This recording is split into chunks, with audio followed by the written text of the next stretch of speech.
प्रिय मित्रों, आप सबका शिवम डिवाइन में स्वागत है। क्या आप जानते हैं कि देवी संध्या ने पुरुषों को क्यों श्राप दिया? यह कथा ब्रह्मवैवर्त पुराण में वर्णित है, जिसमें देवी संध्या का जन्म, उनकी कठोर तपस्या, पुरुषों को दिए गए श्राप और उनके पुनर्जन्म का वर्णन किया गया है। सृष्टि के प्रारंभ में जब ब्रह्मा जी ने संसार की रचना की, तब उन्होंने अनेक जीवों, ऋषियों, देवताओं और अन्य प्राणियों को उत्पन्न किया। इसी क्रम में उन्होंने एक दिव्य कन्या को भी उत्पन्न किया, जो अत्यंत सुंदर, तेजस्वी और पवित्र थी। इस कन्या का नाम संध्या रखा गया, क्योंकि उसका जन्म दिन और रात के संधिकाल में हुआ था।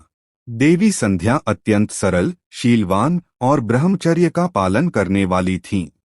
वे अत्यधिक सुंदर थीं, जिससे देवता और ऋषि भी उनकी ओर आकर्षित होने लगे। लेकिन संध्या को सांसारिक विषयों और भोगविलास में कोई रुचि नहीं थी। धीरे धीरे जब उन्होंने देखा कि पुरुषों की प्रवृत्ति भोगवादी है, वे स्त्रियों को केवल वासना की दृष्टि से देखते हैं और उन्हें अपने मनचाहे सुखों के लिए प्रयोग करने का प्रयास करते हैं, तो उनका मन संसार से विरक्त हो गया। उन्होंने निश्चय किया कि वे संसार के भोगों से दूर रहकर कठोर तपस्या करेंगी और परमात्मा को प्राप्त करने का प्रयास करेंगी। संध्या ने एकांत में जाकर कठोर तपस्या आरंभ कर दी।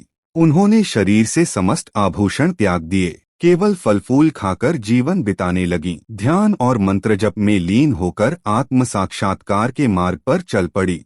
उनकी तपस्या इतनी प्रबल थी कि तीनों लोकों में इसकी चर्चा होने लगी। जब देवताओं और ऋषियों ने सुना कि एक अत्यंत सुंदर कन्या घोर तपस्या कर रही है, तो वे अचंभित हो गए। कुछ देवताओं और ऋषियों ने उनके सौंदर्य की प्रशंसा की, कुछ ने उनके तप को भंग करने की योजना बनाई। इंद्र को लगा कि यदि संध्या इतनी महान तपस्विनी बन गईं, तो उनका स्वर्ग पर प्रभाव कम हो सकता है। इसलिए उन्होंने कामदेव को आदेश दिया कि वह संध्या की तपस्या को भंग करें।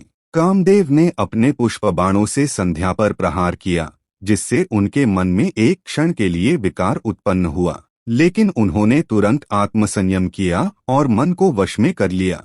उन्हें यह समझ में आ गया कि पुरुषों की प्रवृत्ति ही ऐसी है कि वे स्त्रियों की पवित्रता को नष्ट करने का प्रयास करते हैं। इस विचार से वे अत्यंत क्रोधित हो गईं। अपने क्रोध में संध्या ने समस्त पुरुष जाति को 3 कठोर श्राप दे दिए। पुरुष हमेशा कामवासना से ग्रसित रहेंगे। पुरुषों का मन सदा कामवासना से भरा रहेगा। वे स्त्रियों को केवल भोग की दृष्टि से देखने लगेंगे और उनकी बुद्धि इस कारण भ्रमित होगी। इससे वे हमेशा मानसिक रूप से अशांत और असंतुष्ट रहेंगे। पुरुषों के शरीर से स्वतः दुर्गंध उत्पन्न होगी, जिससे उन्हें बार बार स्नान करना पड़ेगा। यह उनके भीतर की अशुद्धि और सांसारिक इच्छाओं का प्रतीक होगा। पुरुष जीवन भर इच्छाओं में उलझे रहेंगे और कभी संतुष्ट नहीं हो पाएंगे। वे कितना भी प्राप्त कर लें, लेकिन उनकी लालसा कभी समाप्त नहीं होगी। जब देवताओं और ऋषियों को इस श्राप का ज्ञान हुआ, तो वे घबराए और ब्रह्मा जी के पास पहुँचे। ब्रह्मा जी ने संध्या को समझाया कि उन्होंने अत्यधिक कठोर श्राप दे दिया है।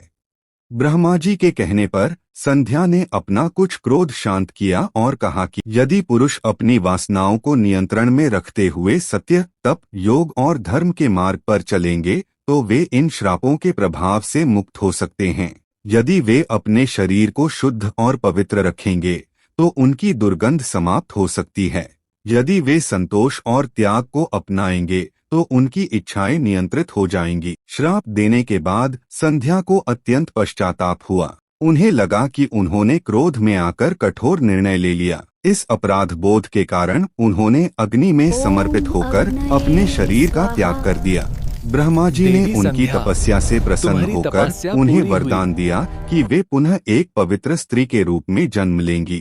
कहा जाता है कि उन्होंने सत्यवान सावित्री कथा में सावित्री के रूप में जन्म लिया, जो अपने पतिव्रत धर्म और निष्ठा के लिए प्रसिद्ध हैं। साथ ही इस कथा से मिलने वाली शिक्षा, संयम और आत्मनियंत्रण ही सच्ची शांति का मार्ग है। भोगवादी जीवन जीने वाले पुरुष कभी संतुष्ट नहीं हो सकते।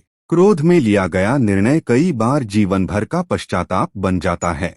त्याग, तपस्या और पवित्रता से ही सच्ची मुक्ति प्राप्त होती है। यह कथा यह दर्शाती है कि सांसारिक इच्छाएं और वासनाएं मनुष्य को कभी संतुष्ट नहीं कर सकती। पुरुषों को चाहिए कि वे स्त्रियों का सम्मान करें और अपनी इच्छाओं पर नियंत्रण रखें। इसी में उनका और समाज का कल्याण है। यह कथा हमें आत्मसंयम, पवित्रता और संतोष का संदेश देती है। ऐसे ही प्रेरणादायक वीडियो बनाने के लिए हमारे चैनल को सब्सक्राइब करें। धन्यवाद।